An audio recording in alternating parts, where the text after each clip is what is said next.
Ready.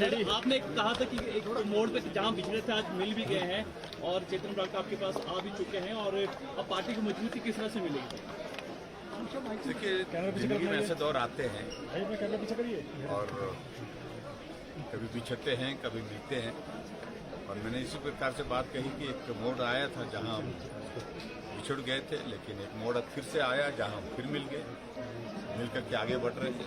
और मुझे इस बात की खुशी है कि डुबल कोट काई में हमारी पार्टी का बहुत मजबूत संगठन है, आधार है।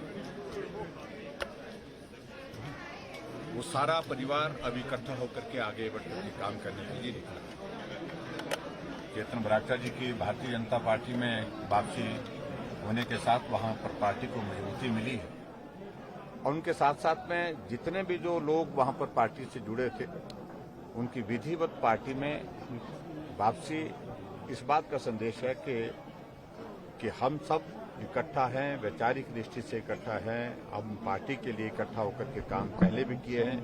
हम पार्टी को मजबूत करने के लिए, पार्टी की जीत दिलाने के लिए फिर से इकट्ठा होकर के काम करेंगे। इस भाव के साथ सभी लोग ने आदरणीय प्रधानमंत्री जी की नीतियों पर अपनी आस्था व्यक्त की है और उनके साथ साथ में हमारे पार्टी के राष्ट्रीय अध्यक्ष जी के काम पर जो है आस्था व्यक्त करते, उनके नेतृत्व पर आस्था व्यक्त करते हुए पार्टी के सब साथी हमारे पार्टी में शामिल होकर के एकजुट होकर के काम करने के लिए आगे बढ़ रहे हैं। और सर, हिमाचल प्रदेश लोक सेवा आयोग के अध्यक्ष और सदस्यों की नियुक्ति को लेकर विपक्ष सवाल खड़े कर रहा है और कांग्रेस की राष्ट्रीय प्रवक्ता अलका लांबा ने कहा है कि सरकार चहेतों को रेवड़ियां बांटने का काम कर रही है। देखिए, कांग्रेस से नहीं पूछना हमने कि क्या करना है, वो अपना मार्गदर्शन अपने पास रखे, लेकिन इतना मैं जरूर कहना चाहता हूं कि बहुत जल्दी ये प्रक्रिया पूरी होगी। सर, बड़े नेता नियमों के मुताबिक आपके ऊपर आरोप लगा रहे थे कि भाजपा के जो नेता है वो कांग्रेस में शामिल होंगे, पर अब देखा जा रहा है कि जो है कांग्रेस के यहाँ पर आ रहे हैं। सर, इसको किस तरह से देखते हैं? सर, देखिए, वो सारे बात कह रहे थे, हम कुछ कह ही नहीं रहे थे और कुछ कहे भी नहीं, बहुत कुछ हो गया जिस बात को कांग्रेस को समझना चाहिए। हिमाचल प्रदेश में कांग्रेस पार्टी आज नेतृत्व विहीन है और ऐसे में कांग्रेस के वरिष्ठ नेता जो वर्किंग प्रेसिडेंट थे, बहुत लंबा चिंतन मंथन हुआ कांग्रेस पार्टी में अध्यक्ष कौन बनेगा। बहुत सारे लोग अध्यक्ष के लिए दौड़े थे और अंततः निर्णय हुआ,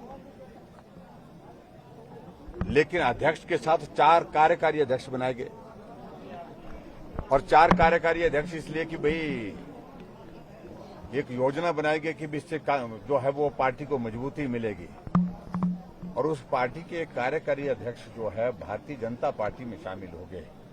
उस पार्टी के एक प्रदेश के उपाध्यक्ष वर्तमान में दोनों सिटिंग विधायक हैं, वर्तमान के विधायक हैं, दोनों भारतीय जनता पार्टी में शामिल हो गए। इससे साफ होता है कि कांग्रेस डूबता हुआ जहाज है और उस जहाज से सब लोग निकलना चाह रहे हैं, अपना जीवन बचाना चाह रहे हैं, अपने राजनीतिक जीवन की मैं बात कर रहा हूं। लोग उस तरह से ये भगदड़ मचेगी, आने वाले समय में अभी और भी ज्यादा देखने को मिलेगी। सर, दिल्ली के डिप्टी सीएम मनीष सिसोदिया के 20 के खानों पर छापेमारी की है सीबीआई ने, क्या कहना चाहेंगे? उनका कहना ट्वीट आया है कि ईमानदार सरकार है और कुछ भी नहीं मिला। देखिए, ईमानदारी के नाम पर उनने बहुत कुछ कर लिया और जो एक्साइज का जो मसला है वहां पर, जिस बात को लेकर के वहां पर बड़े स्तर पर वहां पर घोटाले हुए हैं, उन सारी बातों को लेकर के वहां के लेफ्टिनेंट गवर्नर ने